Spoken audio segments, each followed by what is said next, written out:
ಕಾಪಾಡಿ, ನನ್ನನ್ನು ಕಾಪಾಡಿ, ನಾನು ಸತ್ತೇ ಹೋಗ್ತೀನಿ. ಹೋಗು, ದೂರ ಹೋಗು. ನೀನು ಇದನ್ನು ನಿಯಂತ್ರಿಸಿದ್ರೆ ನಿನಗೆ 10 ಕೋಟಿ ಕೊಡ್ತೀನಿ. ಬೆಳಗ್ಗಿನಿಂದಲೇ ಹಳ್ಳಿಯಲ್ಲಿ ವಿಚಿತ್ರವಾದ ಚಲನವಲನ ಇತ್ತು. ಸಾಮಾನ್ಯ ದಿನಗಳಲ್ಲಿ ಕಾಲಿರುತ್ತಿದ್ದ ಗ್ರಾಮ ಇಂದು ಕಾಲಿಡಲು ಜಾಗವೇ ಇಲ್ಲದಷ್ಟು ಜನರಿಂದ ತುಂಬಿತ್ತು. ಡೋಲುಗಳು ಬಡಿದಾಡುತ್ತಿದ್ದವು. ಲೌಡ್ ಸ್ಪೀಕರ್ನಲ್ಲಿ ಘೋಷಣೆ ಮೊಳಗುತ್ತಿತ್ತು. ದೂರದಿಂದ ಜನ ಸೇರಿಕೊಂಡಿದ್ದರು. ಕಾರಣ ಸ್ಪಷ್ಟವಾಗಿತ್ತು. ಹಳ್ಳಿಯ ಅತಿ ಶ್ರೀಮಂತನ ಎತ್ತು. ಅದೇ ಎತ್ತು, ಇಂದಿನವರೆಗೂ ಯಾರಿಗೂ ನಿಯಂತ್ರಿಸಲು ಸಾಧ್ಯವಾಗದ ಎತ್ತು. ಅದು ಸಾಮಾನ್ಯ ಎತ್ತು ಅಲ್ಲ. ಕಪ್ಪು ಬಣ್ಣ, ಎತ್ತರ, ಭಾರಿ ದೇಹ. ಅದರ ಕುತ್ತಿಗೆ ಎಷ್ಟು ದಪ್ಪವಾಗಿತ್ತು ಎಂದರೆ ಹಗ್ಗ ಕೂಡ ಚಿಕ್ಕದಾಗಿ ಕಾಣುತ್ತಿತ್ತು. ಕಣ್ಣುಗಳಲ್ಲಿ ವಿಚಿತ್ರವಾದ ಬೆಂಕಿಯಂತಿರುವ ಕೋಪ. ಹೇಳುತ್ತಾರೆ ಅದು ಇಬ್ಬರನ್ನು ಗಾಯಗೊಳಿಸಿದೆ ಅಂತ. ಮಾಲೀಕರು ಘೋಷಿಸಿದ್ದರು. ಯಾರು ಈ ಎತ್ತನ್ನು ನಿಯಂತ್ರಣ ಮಾಡ್ತಾರೋ ಅವರಿಗೆ ದೊಡ್ಡ ಬಹುಮಾನ ಇದೆ. ಮೊತ್ತದ ಸುದ್ದಿ ಕೇಳಿ ಜನರ ಕಣ್ಣುಗಳು ಮಿನುಗಿದವು. ಗುಂಪಿನ ಒಂದು ಮೂಲೆಯಲ್ಲಿ ಒಬ್ಬ ಹುಡುಗ ನಿಂತಿದ್ದ. ವಯಸ್ಸು ಸುಮಾರು 15. ಹೆಸರು ರಾಘವ. ಭುಜದ ಮೇಲೆ ಜೋಳಿಗೆ ನೇತು ಹಾಕಿಕೊಂಡಿದ್ದ. ಕೈಯಲ್ಲಿ ಕಬ್ಬಿಣದ ಡಬ್ಬಗಳು. ಬೆಳಗ್ಗಿನಿಂದ ಕಸ ಸಂಗ್ರಹಿಸುತ್ತಿದ್ದ. ಶಬ್ದ ಕೇಳಿದ ಕಡೆ ನಿಂತುಕೊಂಡ. ಅವನ ದೃಷ್ಟಿ ಎತ್ತಿನ ಮೇಲೆ ಅಲ್ಲ, ಬಹುಮಾನ ಬರೆಯಲಾದ ಬ್ಯಾನರ್ ಮೇಲೆ ಇತ್ತು. ರಾಘವನ ಮನಸ್ಸಿನಲ್ಲಿ ಒಂದೇ ಮುಖ ತಿರುಗುತ್ತಿತ್ತು. ಅದು ಅವನ ತಾಯಿ. ಬಲಹೀನ, ಹಳದಿ ಬಣ್ಣದ ಮುಖ. ಕೆಮ್ಮುತ್ತ ಹಲವಾರು ತಿಂಗಳಿಂದ ಅಸ್ವಸ್ಥ. ಔಷಧಿ ಸಿಗದೆ ಚಿಕಿತ್ಸೆ ಅಪೂರ್ಣವಾಗಿತ್ತು. ವೈದ್ಯರು ಸ್ಪಷ್ಟವಾಗಿ ಹೇಳಿದ್ದರು, ಸರಿಯಾದ ಚಿಕಿತ್ಸೆ ಆಗದಿದ್ದರೆ ಸ್ಥಿತಿ ಗಂಭೀರವಾಗಬಹುದು. ರಾಘವ್ಗೆ ಗೊತ್ತಿತ್ತು, ಕಸ ಆಯ್ದು ಗಳಿಸುವ ಹಣದಿಂದ ಔಷಧಿಯ ಖರ್ಚು ಪೂರೈಸಲು ಆಗುತ್ತಿಲ್ಲ. ಹಲವಾರು ರಾತ್ರಿ ತಾಯಿ ತನ್ನ ಔಷಧಿಯನ್ನ ಬಿಟ್ಟು ಅವನಿಗೆ ಊಟ ಕೊಡಿಸಿದ್ದಳು. ಮೈದಾನಕ್ಕೆ ಪೈಲ್ವಾನರು ಇಳಿದರು. ಒಬ್ಬೊಬ್ಬರಾಗಿ ಶಕ್ತಿ ಪ್ರಯೋಗಿಸಿದರು. ಯಾರೋ ಹಗ್ಗ ಹಾಕಲು ಪ್ರಯತ್ನಿಸಿದರು. ಪ್ರತಿ ಸಾರಿ ಅದೇ ಫಲಿತಾಂಶ. ಎತ್ತು ಅವರನ್ನ ಎಸೆದು ನೆಲಕ್ಕೆ ಬಿಸಾಡುತ್ತಿತ್ತು. ಜನ ಮೊದಲು ನಕ್ಕರು, ನಂತರ ಭಯಪಟ್ಟರು. ರಾಘವ ಎಲ್ಲವನ್ನೂ ಗಮನದಿಂದ ನೋಡುತ್ತಿದ್ದ. ಎತ್ತಿನ ನಡೆ, ಅದು ನಿಲ್ಲುವ ರೀತಿ, ಅದರ ಉಸಿರಾಟ. ಅವನಿಗೆ ತನ್ನ ತಂದೆಯ ಮಾತುಗಳು ನೆನಪಾಗುತ್ತಿದ್ದವು. ತಂದೆ ಈಗ ಈ ಲೋಕದಲ್ಲಿ ಇರಲಿಲ್ಲ. ಆದರೆ ಹಳ್ಳಿಯಲ್ಲಿ ಪ್ರಾಣಿಗಳನ್ನು ನಿಯಂತ್ರಿಸುವುದರಲ್ಲಿ ಪ್ರಸಿದ್ಧರಾಗಿದ್ದರು. ಅವರು ಹೇಳುತ್ತಿದ್ದರು, ಪ್ರಾಣಿಯನ್ನು ಸೋಲಿಸುವ ಅಗತ್ಯವಿಲ್ಲ, ಅದನ್ನು ಅರ್ಥ ಮಾಡಿಕೊಳ್ಬೇಕು. ರಾಘವನ ಮುಷ್ಟಿ ತನ್ನಿಂದ ತಾನೇ ಬಿಗಿಯಾಯಿತು. ಅವನು ಮುಂದೆ ಹೆಜ್ಜೆ ಇಟ್ಟ. ಜನ ಅವನನ್ನ ನೋಡಿ ನಕ್ಕರು. ಏ ಗುಜರಿ ಹೆಕ್ಕುವವನೇ, ಇಲ್ಲಿಂದ ಬೇಗ ಓಡಿ ಹೋಗು. ಎತ್ತು ನಿನ್ನನ್ನು ತುಳಿದು ಅಪ್ಪಚ್ಚು ಮಾಡುತ್ತದೆ ಎಂದು ಅಪಹಾಸ್ಯ ಮಾಡಿದ್ರು. ರಾಘವ್ ನೇರವಾಗಿ ಎತ್ತಿನ ಮಾಲೀಕರ ಮುಂದೆ ತಲುಪಿದ. ನಿಧಾನ ಆದರೆ ಸ್ಪಷ್ಟ ಧ್ವನಿಯಲ್ಲಿ ಹೇಳಿದ, ನನಗೆ ಒಂದು ಅವಕಾಶ ಕೊಡಿ. ಮಾಲೀಕನು ಅವನನ್ನ ಮೇಲಿಂದ ಕೆಳಗೆವರೆಗೆ ನೋಡಿದ. ಚಿಂದಿ ಬಟ್ಟೆ, ಮಸಿಯಾಗಿರುವ ಕಾಲುಗಳು, ಭುಜದ ಮೇಲೆ ಜೋಳಿಗೆ. ಕೋಪದಿಂದ ನಕ್ಕು ಹೇಳಿದ, ನೀನು ಈ ಎತ್ತನ್ನು ನಿಯಂತ್ರಣ ಮಾಡಿದರೆ ನಿನಗೆ 10 ಕೋಟಿ ಕೊಡುತ್ತೇನೆ. ಜನರು ಜೋರಾಗಿ ನಕ್ಕರು. ರಾಘವ್ ಏನೂ ಹೇಳಲಿಲ್ಲ.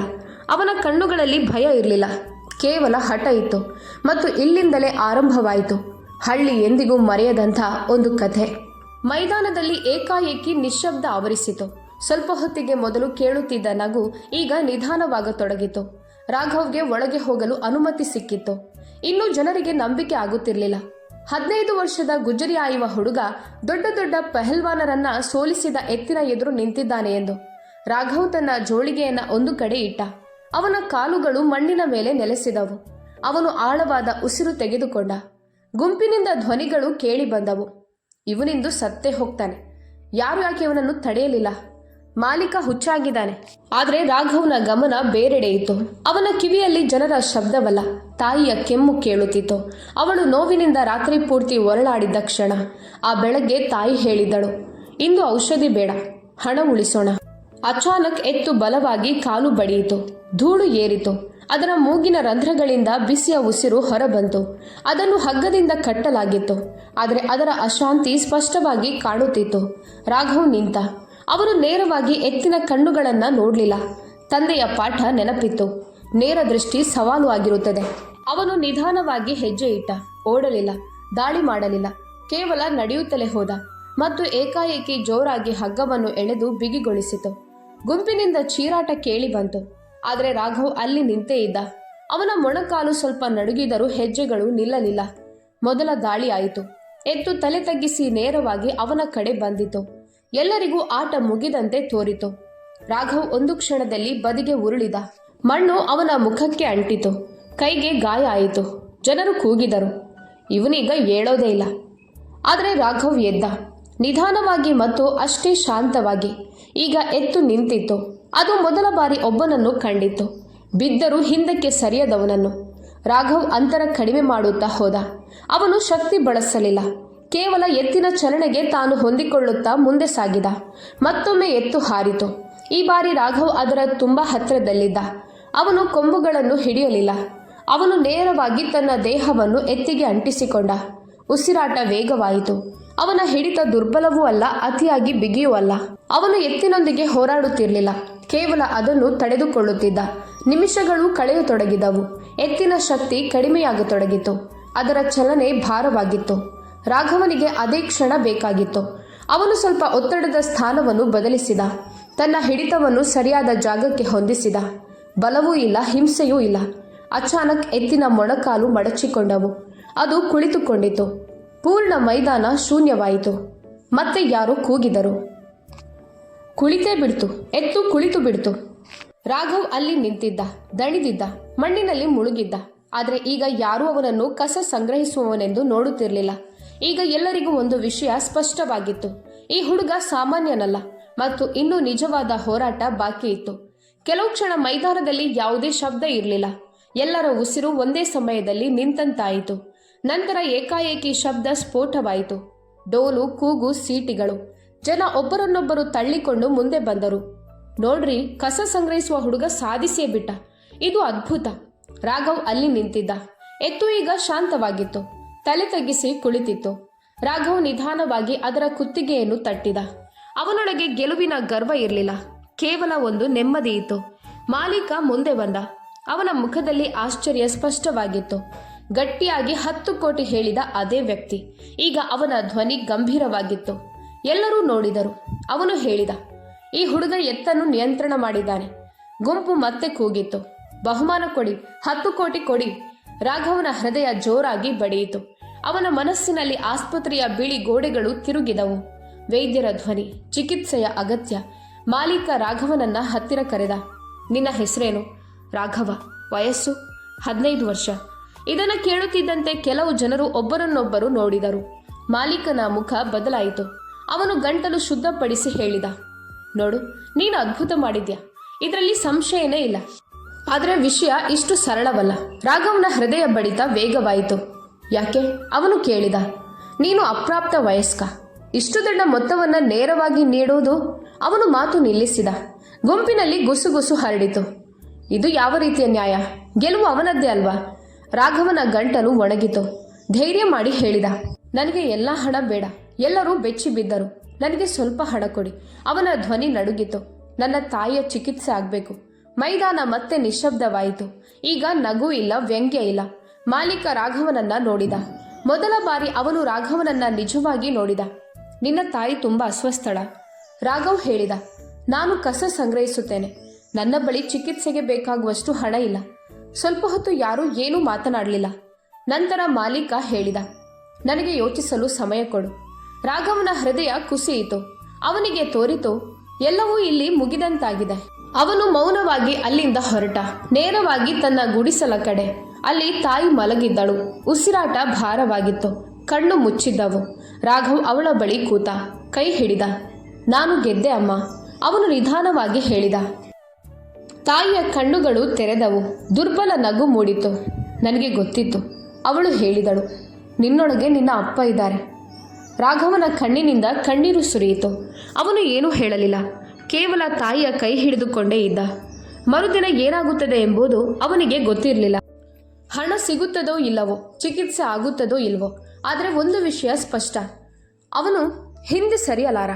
ಯಾಕಂದ್ರೆ ಅವನು ಕೇವಲ ಎತ್ತನ್ನಲ್ಲ, ತನ್ನ ವಿಧಿಯನ್ನು ಹಿಡಿದುಕೊಂಡಿದ್ದ. ಮರುದಿನ ಬೆಳಗ್ಗೆ ರಾಘವನ ಕಣ್ಣು ಬೇಗ ತೆರೆಯಿತು.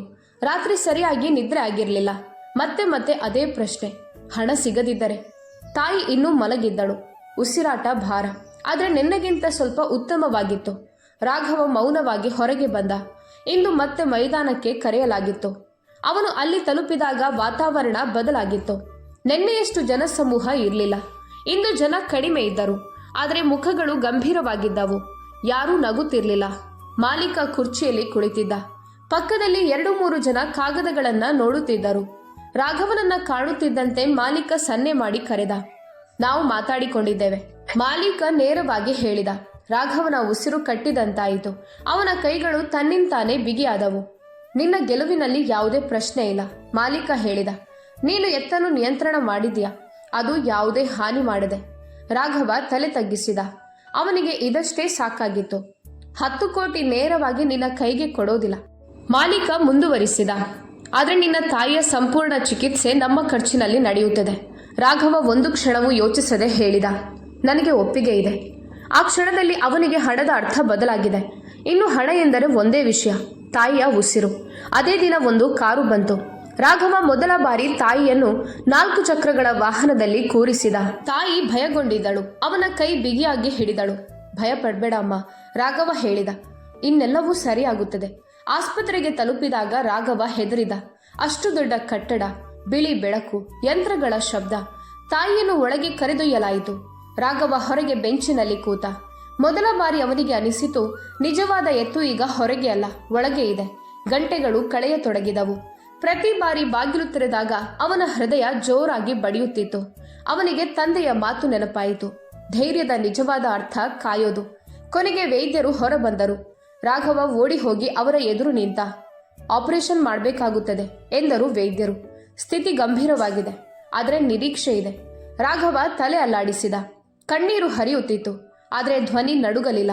ಆಪರೇಷನ್ ಆರಂಭವಾಯಿತು. ರಾಘವ ನೆಲದಲ್ಲಿ ಕೂತು ಕೈ ಜೋಡಿಸಿದ. ಮೊದಲ ಬಾರಿ ಅವನು ದೇವರ ಬಳಿ ಏನನ್ನೋ ಬೇಡಿಕೊಂಡ. ಹಲವು ಗಂಟೆಗಳ ನಂತರ ಬಾಗಿಲು ತೆರೆಯಿತು. ವೈದ್ಯರು ಹೊರಬಂದರು. ಆಪರೇಷನ್ ಯಶಸ್ವಿಯಾಗಿದೆ. ರಾಘವ ಅಲ್ಲಿ ಕುಸಿದು ಕೂತ. ಎಲ್ಲಾ ಶಕ್ತಿ ಹೊರಹೋದಂತಾಯಿತು. ಕಣ್ಣೀರು ಹರಿಯುತ್ತಿತ್ತು, ಆದರೆ ಅವು ಭಯದಿಂದಲ್ಲ. ಸ್ವಲ್ಪ ಹೊತ್ತಿನ ಬಳಿಕ ಅವನನ್ನು ತಾಯಿಯ ಬಳಿಗೆ ಕರೆದುಕೊಂಡು ಹೋದರು. ತಾಯಿ ಅಚೇತನವಾಗಿದ್ದಳು, ಆದರೆ ಮುಖದಲ್ಲಿ ಶಾಂತಿ ಇತ್ತು. ರಾಘವ ಅವಳ ಕೈ ಹಿಡಿದ. ನಾನು ಇಲ್ಲೇ ಇದ್ದೇನಮ್ಮ, ಅವನು ನಿಧಾನವಾಗಿ ಹೇಳಿದ. ಆ ಕ್ಷಣದಲ್ಲಿ ರಾಘವ ತಿಳಿದುಕೊಂಡ, ಅವನು ಕೇವಲ ಎತ್ತನ್ನಲ್ಲ, ಜೀವನವನ್ನು ಗೆದ್ದುಕೊಂಡಿದ್ದಾನೆ. ಮತ್ತು ಕಥೆ ಇನ್ನೂ ಮುಗಿದಿರಲಿಲ್ಲ. ಮುಂದಿನ ತಿರುವು ಅವನನ್ನು ಕಾಯುತ್ತಿತ್ತು. ಆಸ್ಪತ್ರೆಯ ಕಿಟಕಿಯಿಂದ ಬೆಳಗಿನ ಸೂರ್ಯ ಕಿರಣ ಒಳಗೆ ಬೀಳುತ್ತಿತ್ತು. ರಾಘವ ಕುರ್ಚಿಯಲ್ಲಿ ಕೂತು ತಾಯಿಯನ್ನು ನೋಡುತ್ತಿದ್ದ. ಯಂತ್ರಗಳ ಮೃದು ಶಬ್ದ ಈಗ ಭಯಾನಕವಾಗಿರಲಿಲ್ಲ. ಪ್ರತಿ ಬೀಪ್ ಅವನಿಗೆ ಒಂದು ನೆಮ್ಮದಿ. ತಾಯಿಯ ಕಣ್ಣುಗಳು ನಿಧಾನವಾಗಿ ತೆರೆದವು. ರಾಘವ ತಕ್ಷಣ ನಿಂತ. ಅಮ್ಮ, ಅವನ ಧ್ವನಿ ನಡುಗಿತು. ತಾಯಿ ಅವನನ್ನ ನೋಡಿದಳು. ಅವರ ಮುಖದಲ್ಲಿ ದುರ್ಬಲ ನಗು ಮೂಡಿತು. ನಾನು ಇಲ್ಲೇ ಇದ್ದೇನೆ ಮಗ. ರಾಘವನ ಕಣ್ಣಿನಿಂದ ಕಣ್ಣೀರು ಹರಿಯಿತು. ಹೌದು ಅಮ್ಮ, ನೀವು ಆರಾಮಾಗ್ತೀರಾ. ವೈದ್ಯರು ಹೇಳಿದ್ರು, ಚಿಕಿತ್ಸೆ ದೀರ್ಘವಿರುತ್ತೆ. ಔಷಧಿ, ಕಾಳಜಿ, ಸಮಯ ಮುಖ್ಯ. ಆದರೆ ಅಪಾಯ ತಪ್ಪಿದೆ. ಕೆಲ ದಿನಗಳ ಬಳಿಕ ಅದೇ ಮಾಲೀಕ ಆಸ್ಪತ್ರೆಗೆ ಬಂದ. ಈ ಬಾರಿ ಅವನ ಮುಖದಲ್ಲಿ ಗರ್ವ ಇರಲಿಲ್ಲ, ಗೌರವ ಇತ್ತು. ರಾಘವ, ಅವನು ಹೇಳಿದ, ಚಿಕಿತ್ಸೆಯ ನಂತರ ನಿನಗಾಗಿ ಒಂದು ಮನೆ ಕೂಡ ತೆಗೆದುಕೊಳ್ಳಲು ತೀರ್ಮಾನಿಸಿದ್ದೇವೆ. ರಾಘವ ಮೌನವಾಗಿದ್ದ. ಏನು ಹೇಳಬೇಕೆಂದು ತಿಳಿಯಲಿಲ್ಲ. ಇನ್ನು ಗುಡಿಸಲಲ್ಲಿರುವುದು ಸರಿಯಲ್ಲ, ಮಾಲೀಕ ಹೇಳಿದ. ನೀನು ಮಾಡಿದ ಕೆಲಸ ಯಾವುದಕ್ಕೂ ಬೆಲೆ ಕಟ್ಟಲು ಸಾಧ್ಯವಿಲ್ಲ. ರಾಘವ ಮೊದಲ ಬಾರಿ ತೆರೆದಂತೆ ಅತ್ತ. ಅವನು ಎಂದಿಗೂ ಮನೆಯ ಕನಸು ಕಂಡಿರಲಿಲ್ಲ. ಕೇವಲ ತಾಯಿ ಬದುಕಿರುವುದನ್ನು ನೋಡಬೇಕೆಂಬ ಆಸೆ ಮಾತ್ರ. ಕೆಲವು ವಾರಗಳ ನಂತರ ತಾಯಿಗೆ ಆಸ್ಪತ್ರೆಯಿಂದ ಬಿಡುಗಡೆ ದೊರಕಿತು. ಅವಳು ತನ್ನ ಕಾಲಿನ ಮೇಲೆ ನಡೆಯುತ್ತಿದ್ದಳು. ಸ್ವಲ್ಪ ನಿಧಾನ, ಆದರೆ ದೃಢ. ಹೊಸ ಮನೆ ಚಿಕ್ಕದಾಗಿತ್ತು, ಆದರೆ ಪಕ್ಕಾ ಮನೆ. ಛಾವಣಿಯಿಂದ ನೀರು ಸೋರುತ್ತಿರಲಿಲ್ಲ, ಗೋಡೆಗಳು ಕಂಪಿಸೋದಿಲ್ಲ. ತಾಯಿ ಒಳಗೆ ಹೆಜ್ಜೆ ಇಟ್ಟಳು ಮತ್ತು ಅತ್ತಳು. ಇದು ಕನಸೇನಾ?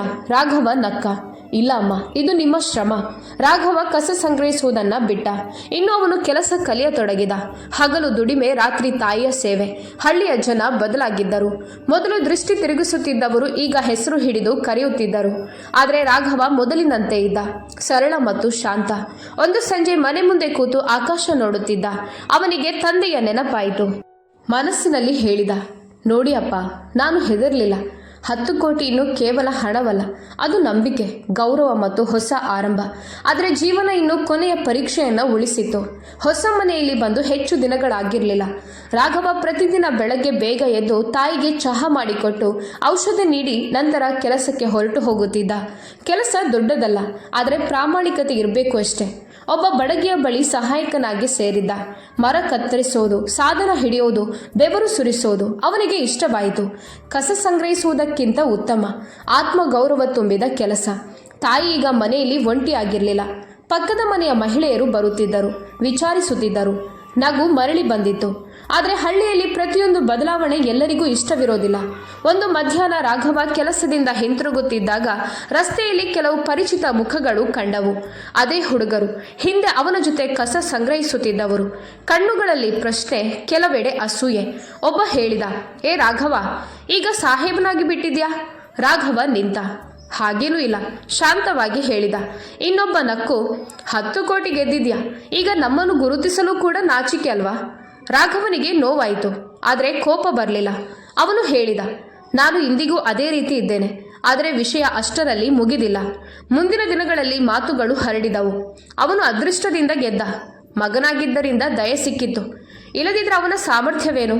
ಈ ಮಾತುಗಳು ರಾಘವನಿಗೆ ತಲುಪಿದವು, ತಾಯಿಗೂ ಕೇಳಿದವು. ಒಂದು ದಿನ ತಾಯಿ ಹೇಳಿದ್ಲು, ಮಗ, ಜನರ ಮಾತನ್ನ ಮನಸ್ಸಿಗೆ ತೆಗೆದುಕೊಳ್ಬೇಡ. ರಾಘವ ತಲೆ ಅಲ್ಲಾಡಿಸಿದ, ಆದರೆ ಒಳಗೆ ಏನೋ ಒಡೆದು ಹೋಯಿತು. ಅವನು ಎತ್ತನ್ನು ನಿಯಂತ್ರಣ ಮಾಡಿದ್ದ, ಆದರೆ ಜನರ ಚಿಂತನೆಗಳನ್ನಲ್ಲ. ಅದೇ ಸಮಯದಲ್ಲಿ ಹಳ್ಳಿಯಲ್ಲಿ ಮತ್ತೆ ಗದ್ದಲ. ಮತ್ತೊಂದು ಹಳ್ಳಿಯಿಂದ ಒಂದು ಕಾಡು ಎತ್ತು ಓಡಿ ಬಂದು ಬೆಳೆ ನಾಶ ಮಾಡುತ್ತಿತ್ತು. ಜನ ಭಯಗೊಂಡಿದ್ದರು. ಪಂಚಾಯತ್ ಕೂತಿತು. ಹೆಸರು ಬಂದದ್ದು ರಾಘವ. ಕೆಲವರು ಹೇಳಿದ್ರು, ಅವನು ಮಾಡ್ಬೋದು. ಇನ್ನು ಕೆಲವರು, ಒಮ್ಮೆ ಅವನಿಗೆ ಅದೃಷ್ಟವಿತ್ತು ಅಷ್ಟೇ. ರಾಘವ ಮೌನವಾಗಿ ಕೇಳುತ್ತಿದ್ದ.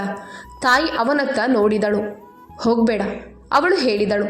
ರಾಘವ ತಾಯಿಯ ಕೈ ಹಿಡಿದು ಹೇಳಿದ, ನಾನು ಹೋಗದಿದ್ದರೆ ಜನ ಸದಾ ಇದೇ ಹೇಳ್ತಿರ್ತಾರೆ. ಮರುದಿನ ಬೆಳಗ್ಗೆ ಅವನು ಹೊಲಗಳ ಕಡೆಗೆ ಹೋದ. ಈ ಬಾರಿ ಬಹುಮಾನ ಇರಲಿಲ್ಲ, ಜನಸಮೂಹ ಇರಲಿಲ್ಲ, ಕೇವಲ ಭಯ ಮಾತ್ರ. ಎತ್ತು ನಿಜಕ್ಕೂ ಅಪಾಯಕರವಾಗಿತ್ತು, ಗಾಯಗೊಂಡಿತ್ತು, ಮತ್ತಷ್ಟು ಕ್ರೂರವಾಗಿತ್ತು. ರಾಘವ ಅವನು ಗೊತ್ತಿದ್ದದ್ದನ್ನೇ ಮಾಡಿದ. ಧೈರ್ಯ, ಅರಿವು, ಹಿಂಸೆ ಮಾಡದೆ ಅದನ್ನು ಓಡಿಸಿದ. ಬಹಳ ಸಮಯ ಹಿಡಿಯಿತು, ಆದರೆ ಕೊನೆಗೆ ಎತ್ತನ್ನು ಕಾಡಿನ ಕಡೆಗೆ ತಿರುಗಿಸಲಾಯಿತು. ರಾಘವ ಮರಳಿದಾಗ ಜನ ಮೌನವಾಗಿದ್ದರು. ಇನ್ನು ಯಾವುದೇ ಪ್ರಶ್ನೆ ಉಳಿದಿರಲಿಲ್ಲ. ತಾಯಿ ಅವನನ್ನ ಅಪ್ಪಿಕೊಂಡಳು. ಈಗ ನೀನು ಕೇವಲ ಅದೃಷ್ಟವಲ್ಲ, ಅವಳು ಹೇಳಿದಳು, ನೀನು ಧೈರ್ಯವಂತ. ರಾಘವ ಆಕಾಶದತ್ತ ನೋಡಿದ. ಅವನು ಅರ್ಥ ಮಾಡಿಕೊಂಡ, ನಿಜವಾದ ಗೆಲುವು ಮತ್ತೆ ಮತ್ತೆ ಸಾಬೀತು ಮಾಡಬೇಕು. ಮತ್ತು ಈಗ ಅವನು ಅದಕ್ಕೆ ಸಿದ್ಧನಾಗಿದ್ದ. ಕಾಡು ಎತ್ತಿನ ಘಟನೆ ನಂತರ ಹಳ್ಳಿಯಲ್ಲಿ ಹಲವಾರು ಬದಲಾವಣೆಗಳಾಗಿದ್ದವು. ಈಗ ರಾಘವ ದಾರಿಯಲ್ಲಿ ಹಾದಾಗ ಜನ ಮೌನವಾಗಿರಲಿಲ್ಲ. ಯಾರೋ ತಲೆ ಅಲಿಯುತ್ತಿದ್ದರು, ಮತ್ತಿನ್ಯಾರೋ ರಾಮ್ ರಾಮ್ ಎಂದು ಹೇಳುತ್ತಿದ್ದರು. ಇನ್ನು ಕೆಲವರು ದೂರದಿಂದ ನಗುತ್ತಿದ್ದರು. ಈ ಗೌರವ ಅಚಾನಕ್ ಬಂದದ್ದಲ್ಲ, ನಿಧಾನವಾಗಿ ಬಂದದ್ದು, ಶಬ್ದವಿಲ್ಲದೆ. ರಾಘವ ಈಗ ಬಡಗಿಯ ಕೆಲಸದಲ್ಲಿ ನಿಪುಣನಾಗಿದ್ದ. ಮರದ ವಾಸನೆ ಅವನಿಗೆ ಇಷ್ಟವಾಗಿತ್ತು. ಅವನು ಬಾಗಿಲು ಮಾಡುತ್ತಿದ್ದ, ಕಿಟಕಿ ಫ್ರೇಮ್ ಜೋಡಿಸ್ತಿದ್ದ, ಪ್ರತಿ ಕೆಲಸದಲ್ಲೂ ಮುತುವರ್ಜಿ ವಹಿಸ್ತಿದ್ದ. ಮಾಲೀಕ ಸಂತೋಷನಾಗಿದ್ದ. ಈ ಹುಡುಗನ ಕೈಯಲ್ಲಿ ಸತ್ಯವಿದೆ, ಅವನು ಆಗಾಗ ಹೇಳುತ್ತಿದ್ದ. ತಾಯಿಯ ಆರೋಗ್ಯ ಈಗ ತುಂಬಾ ಉತ್ತಮವಾಗಿತ್ತು. ಅವಳು ಬೆಳಗ್ಗೆ ಎದ್ದು ಗುಡಿಸುತ್ತಿದ್ದಳು, ಮನೆಯ ಎಲ್ಲ ಕೆಲಸ ಮಾಡುತ್ತಿದ್ದಳು. ರಾಘವ ಅವಳು ಕೆಲಸ ಮಾಡುತ್ತಿರುವುದನ್ನು ನೋಡಿದಾಗ ಮನಸ್ಸಿನೊಳಗೆ ಗೆಲುವು ಅನುಭವಿಸುತ್ತಿದ್ದ. ಒಂದು ಸಂಜೆ ತಾಯಿ ಹೇಳಿದಳು, ರಾಘವ, ನೀನು ಮನೆ ಪಡೆದಿದ್ಯಾ, ಇನ್ನು ಓದಿನ ಬಗ್ಗೆ ಏನು? ರಾಘವ ಮೌನನಾದನು. ಓದು? ಅವನು ಈ ಪದವನ್ನು ತನಗಾಗಿ ಎಂದಿಗೂ ಯೋಚಿಸಿರಲಿಲ್ಲ. ಇನ್ನೂ ತಡವಾಗಿಲ್ಲ. ತಾಯಿ ಅವನ ತಲೆಯ ಮೇಲೆ ಕೈ ಇಟ್ಟು ಹೇಳಿದಳು, ನೀನು ಬಯಸಿದರೆ ಕಲಿಬಹುದು. ಮುಂದಿನ ವಾರ ರಾಘವ ಹಳ್ಳಿಯ ಶಾಲೆಗೆ ಹೋಗಿ ಮಾತನಾಡಿದ. ಹೆಡ್ ಮಾಸ್ಟರ್ ಅವನನ್ನ ನೋಡಿದರು. ಮೊದಲು ಆಶ್ಚರ್ಯ, ನಂತರ ಗೌರವ. ನೀನು ಓದಲು ಬಯಸಿದ್ರೆ ಮಾರ್ಗ ಖಂಡಿತ ಸಿಗುತ್ತದೆ ಅಂತ ಅವರು ಹೇಳಿದ್ರು. ರಾಘವ ಹಗಲು ಕೆಲಸ ಮಾಡ್ತಿದ್ದ, ಸಂಜೆ ಶಾಲೆಗೆ ಹೋಗ್ತಿದ್ದ. ದಣಿದಿದ್ದರೂ ಸಂತೋಷವಾಗಿದ್ದ. ಕೆಲವರು ಇನ್ನೂ ವ್ಯಂಗ್ಯ ಮಾಡ್ತಿದ್ರು. ಎತ್ತು ಹೀರೋ ಈಗ ಪುಸ್ತಕ ಹಿಡಿಯುತ್ತಾನ? ರಾಘವ ಕೇಳಿಯೂ ಕೇಳದಂತೆ ಮಾಡುತ್ತಿದ್ದ. ಅವನು ಕಲಿತಿದ್ದ. ಪ್ರತಿ ಶಬ್ದಕ್ಕೂ ಉತ್ತರ ಕೊಡಬೇಕೆಂದಿಲ್ಲ. ಒಂದು ದಿನ ಅದೇ ಶ್ರೀಮಂತ ಮಾಲೀಕ ಮತ್ತೆ ಬಂದ. ಈ ಬಾರಿ ಯಾವುದೇ ಶೋಭೆ ಇಲ್ಲದೆ ರಾಘವ ಮನೆಗೆ ಬಂದು ಚಹಾ ಕುಡಿಯುತ್ತಾ ಕುಳಿತ. ನೀನು ಹಣವನ್ನು ಕೇಳಿಸಿಲ್ಲ, ಅವನು ಹೇಳಿದ. ಅದರಿಂದ ನಿನ್ನನ್ನ ಒಂದು ವಿಚಾರ ಕೇಳಲು ಬಂದಿದ್ದೇನೆ. ರಾಘವ ಗಮನದಿಂದ ಕೇಳಿದ. ನೀನು ಪ್ರಾಣಿಗಳನ್ನ ನಿಯಂತ್ರಣ ಮಾಡುವ ಕೆಲಸ ಕಲಿಬೇಕು, ಆದರೆ ಸರಿಯಾದ ತರಬೇತಿ, ಅರಿವು ಮತ್ತು ಜವಾಬ್ದಾರಿಯೊಂದಿಗೆ. ರಾಘವ ತಾಯಿಯತ್ತ ನೋಡಿದ. ತಾಯಿ ನಿಧಾನವಾಗಿ ತಲೆ ಆಡಿಸಿದಳು. ಇದರಿಂದ ಯಾರಿಗೂ ಹಾನಿಯಾಗದಿದ್ದರೆ ನಾನು ಸಿದ್ಧನಿದ್ದೇನೆ ಅಂತ ರಾಘವ ಹೇಳಿದ. ಆ ರಾತ್ರಿ ರಾಘವ ಬಹಳ ಹೊತ್ತು ಎಚ್ಚರವಾಗಿದ್ದ, ಛಾವಣಿಯನ್ನ ನೋಡುತ್ತಾ. ಅವನಿಗೆ ಅನಿಸಿತು, ಜೀವನ ಮೊದಲ ಬಾರಿ ಅವನಿಗೆ ಪ್ರಶ್ನೆ ಕೇಳುತ್ತಿಲ್ಲ, ಅವಕಾಶ ಕೇಳುತ್ತಿದೆ. ಅವನು ಅರ್ಥ ಮಾಡಿಕೊಂಡ. ಕಸ ಸಂಗ್ರಹಿಸುವ ಹುಡುಗ ಈಗ ಕೇವಲ ಬದುಕುತ್ತಿರಲಿಲ್ಲ, ಅವನು ಹೊಸ ದಾರಿ ನಿರ್ಮಿಸುತ್ತಿದ್ದ. ಮತ್ತು ಇನ್ನೂ ಒಂದು ಕೊನೆಯ ತಿರುವು ಬಾಕಿ ಇತ್ತು. ಅಲ್ಲಿ ರಾಘವ ತಾನೇ ತೀರ್ಮಾನಿಸಬೇಕಿತ್ತು, ಅವನ ಗುರುತು ಏನು ಎಂಬುದು. ಇನ್ನು ಸಮಯ ರಾಘವ ವಿರುದ್ಧ ಓಡುತ್ತಿರಲಿಲ್ಲ. ಅವನ ಜೊತೆಗೂಡಿ ಸಾಗುತ್ತಿತ್ತು. ಬೆಳಗ್ಗೆ ಕೆಲಸ, ಸಂಜೆ ಓದು, ರಾತ್ರಿ ತಾಯಿಯ ಜೊತೆಗೆ ಜೀವನ ಸರಳವಾಗಿತ್ತು. ಆದರೆ ಈಗ ಅದರಲ್ಲಿ ಭಯ ಇರಲಿಲ್ಲ. ಮಾಲೀಕನ ಸಹಾಯದಿಂದ ರಾಘವ ಪ್ರಾಣಿಗಳನ್ನ ನಿಯಂತ್ರಣ ಮಾಡುವ ಸರಿಯಾದ ತರಬೇತಿ ಆರಂಭಿಸಿದ. ಯಾವುದೇ ಪ್ರದರ್ಶನವಿಲ್ಲ, ಯಾವುದೇ ಜನಸಮೂಹವಿಲ್ಲ, ಕೇವಲ ಕಲಿಕೆ. ಅವನು ಅರ್ಥ ಮಾಡಿಕೊಂಡ, ಪ್ರತಿ ಪ್ರಾಣಿಯ ಕೋಪದ ಹಿಂದೆ ಭಯ ಇರುತ್ತದೆ, ಪ್ರತಿ ಮನುಷ್ಯನ ಶಕ್ತಿಯ ಹಿಂದೆ ಧೈರ್ಯ ಇರುತ್ತದೆ. ಇದೇ ಮಾತು ಅವನ ತಂದೆ ಒಮ್ಮೆ ಕಲಿಸಿದ್ದರು. ಇಂದು ಅದೇ ಅವನ ಗುರುತಾಗಿತ್ತು. ಕೆಲ ತಿಂಗಳಲ್ಲಿ ಸುತ್ತಮುತ್ತಲ ಹಳ್ಳಿಗಳಿಂದ ಜನ ಬರತೊಡಗಿದರು. ಎಲ್ಲಿ ಎತ್ತು ಬಿಗಡಾಯಿಸಿದ್ರೋ, ಎಲ್ಲಿ ಹಸು ಯಾರನ್ನೂ ಹತ್ತಿರ ಬಿಡದಿದ್ದರೂ ರಾಘವ ಹೋಗುತ್ತಿದ್ದ. ಶಾಂತವಾಗಿ, ಯಾವುದೇ ಗಾಯವಿಲ್ಲದೆ ಕೆಲಸ ಮುಗಿಸುತ್ತಿದ್ದ. ಜನರು ಈಗ ಅವನನ್ನು ಕಸ ಸಂಗ್ರಹಿಸುವವ ಅಂತ ಕರೆಯುತ್ತಿರಲಿಲ್ಲ.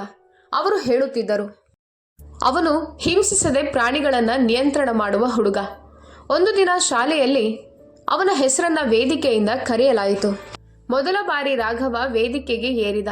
ಕಾಲು ಸ್ವಲ್ಪ ನಡುಗಿದವು. ಆದರೆ ಕೆಳಗೆ ನೋಡಿದಾಗ ತಾಯಿ ಮೊದಲ ಸಾಲಿನಲ್ಲಿ ಕೂತು ನಗುತ್ತಿದ್ದಳು. ಆ ಕ್ಷಣದಲ್ಲಿ ರಾಘವನಿಗೆ ಅನಿಸಿತು, ಅವನು 10 ಕೋಟಿ ಗೆದ್ದದ್ದು ತಾಯಿಯ ಕಣ್ಣಲ್ಲಿ ಭಯದ ಬದಲು ನಂಬಿಕೆ ಮರಳಿದ ದಿನವೇ. ಸಂಜೆ ಮನೆಗೆ ಹಿಂತಿರುಗುವಾಗ ತಾಯಿ ಕೇಳಿದಳು, ಮಗ, ಆ ದಿನ ನೀನು ಮೈದಾನಕ್ಕೆ ಹೋಗದೇ ಇರುತ್ತಿದ್ದರೆ? ರಾಘವ ಸ್ವಲ್ಪ ಹೊತ್ತು ಮೌನ. ನಂತರ ಹೇಳಿದ, ಬಹುಶಃ ನಾನು ಬದುಕಿರುತ್ತಿದ್ದೆ ಅಮ್ಮ, ಆದರೆ ನಿಜವಾಗಿ ಜೀವಿಸುತ್ತಿರಲಿಲ್ಲ. ತಾಯಿಯ ಕಣ್ಣು ತುಂಬಿದವು. ಅವಳು ರಾಘವನ ತಲೆಯನ್ನು ಎದೆಗೆ ಒತ್ತಿಕೊಂಡಳು. ಆ ರಾತ್ರಿ ರಾಘವ ಛಾವಣಿಯ ಮೇಲೆ ಮಲಗಿದ್ದ. ಆಕಾಶದಲ್ಲಿ ನಕ್ಷತ್ರಗಳು ಹೊಳೆಯುತ್ತಿದ್ದವು. ಅದೇ ನಕ್ಷತ್ರಗಳನ್ನ ಒಮ್ಮೆ ಗುಡಿಸಲಿನ ಛಾವಣಿಯಿಂದ ನೋಡುತ್ತಿದ್ದ. ಇಂದು ನಕ್ಷತ್ರಗಳು ಅದೇ, ಆದರೆ ದೃಷ್ಟಿ ಬದಲಾಗಿತ್ತು. ಅವನು ಮನಸ್ಸಿನಲ್ಲಿ ಹೇಳಿದ, ನಾನು ಕಸ ಸಂಗ್ರಹಿಸುವವನಾಗಿದ್ದೆ, ಅದರಲ್ಲೇನೂ ನಾಚಿಕೆ ಇಲ್ಲ. ಆದರೆ ಅಲ್ಲಿ ನಿಂತಿದ್ದರೆ ಅದು ಸೋಲಾಗ್ತಿತ್ತು. ರಾಘವನ ಕಥೆ ಎಲ್ಲಿಯೂ ಬರೆಯಲ್ಪಟ್ಟಿಲ್ಲ. ಯಾವುದೇ ಮೂರ್ತಿ ನಿರ್ಮಿಸಲಿಲ್ಲ, ಯಾವುದೇ ಪತ್ರಿಕೆಯ ಶೀರ್ಷಿಕೆ ಆಗಲಿಲ್ಲ. ಆದರೆ ಯಾವಾಗಲಾದ್ರೂ ಒಂದು ದುರ್ಬಲ ಮಗು ಭಯದ ಎದುರು ನಿಂತಾಗ ಅವನ ಕತೆ ಸ್ವತಃ ರಾಘವನ ಕಥೆಯಂತೆ ಆಗುತ್ತದೆ. ಮತ್ತು ಅದೇ ರಾಘವನ ನಿಜವಾದ ಗೆಲುವು. 10 ಕೋಟಿಗೂ ದೊಡ್ಡದು, ಯುಗಾಂತರಕ್ಕೂ ಉಳಿಯುವಂಥದ್ದು. ಕತೆ ಇಷ್ಟವಾದರೆ ಲೈಕ್ ಮಾಡಿ, ಸಬ್ಸ್ಕ್ರೈಬ್ ಮಾಡಿ. ಇಂತಹ ಇನ್ನಷ್ಟು ಕತೆಗಳು ನಿಮಗೆ ತಲುಪಲು ನಿಮ್ಮ ಸ್ನೇಹಿತರೊಂದಿಗೆ ಶೇರ್ ಮಾಡಿ. ಕಾಮೆಂಟ್ನಲ್ಲಿ ನಿಮ್ಮ ಹೆಸರು ಮತ್ತು ಊರು ಬರೆಯಿರಿ. ನಿಮ್ಮ ಒಂದು ಕಾಮೆಂಟ್ ಮುಂದಿನ ಕತೆಗೆ ಪ್ರೋತ್ಸಾಹ ನೀಡಿದಂತಾಗುತ್ತದೆ. ಕಥೆಯನ್ನು ಪೂರ್ತಿಯಾಗಿ ಕೇಳಿದ್ದಕ್ಕಾಗಿ ಧನ್ಯವಾದಗಳು.